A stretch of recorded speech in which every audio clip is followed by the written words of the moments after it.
मध्य प्रदेश से जनाब रफीक दीवानी साहब हमारे दरमियान मौजूद हैं।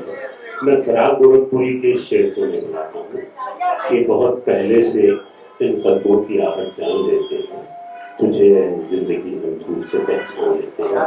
माइक पर रफीक दीवानी साहब। रानी मोहतरमा रानी साहिबा का शुक्रगुजार, उन्होंने मेरी दरख्वास्त कबूल की और मुझे दो शेर पढ़ने का मौका दिया। सदर मोहतरम की इजाज़त से एक नात का कथा पढ़ूंगा और 4 मिसरे गजल का पढ़ूंगा।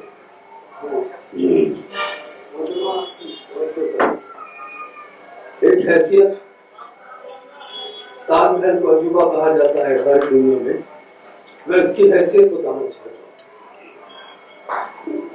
संगे मरमर की ना तारीफ किया कर मुझसे,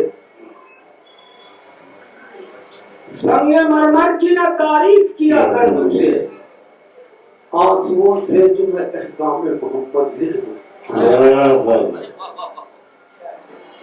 आंसुओं से जो मैं संगे मरमर की ना तारीफ किया कर मुझसे, आंसुओं से जो मैं अहकाम मोहब्बत लिख दूं, चूमने के लिए झुक जाएगा ये ताजमहल, टूटे पत्थर पे अगर नाम मोहम्मद, चूमने के लिए झुक जाएगा ये ताजमहल, चूमने के लिए संगमरमर की ना तारीफ किया कर मुझसे, आंसुओं से जो मैं अहकाम मोहम्मद लिख दूं, चूमने के लिए झुक जाएगा ये ताजमहल, टूटे पत्थर पे अगर नाम मोहम्मद लिख दूं। मैं इब्तिदा और पढ़ रहा हूँ और इसके बाद अपनी जगह दूंगा और तमाम जो शोरा कराम, बुजुर्ग शोरा कराम शामिल कराम है, 4 मिसरे और नज़्म कर रहा हूँ। एक लिफाफे में हयात और अजल भेजी है, तो बुजुर्गों को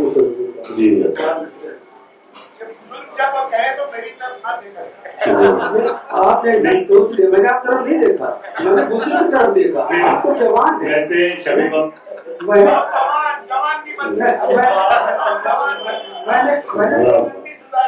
हाँ, लेकिन शमीम अब्बास साहब आप लगते भी नहीं है ना, बस आपको कह नहीं सकता, मैं तो सदा मोहतरम की तरफ देख रहा, आपको गलत फहमी हो।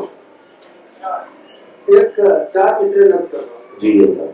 एक लिफाफे में हयात और अजल भेजी है, एक लिफाफे में हयात और अजल भेजी है, एक लिफाफे में हयात और अजल भेजी है, भूखे इंसानों की खातिर इसे कल भेजी है, भूखे इंसानों की खातिर इसे कल भेजी है, देखना है इसे पढ़ते हैं कि खाते हैं गरीब, हमने रोटी भी उन्हें लिख के गजल भेजी।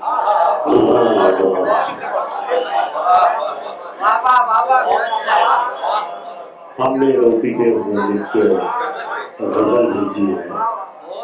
जनाब मोहतरम रफीक दीवानी साहब खूबसूरत अशार से नवाज रहे।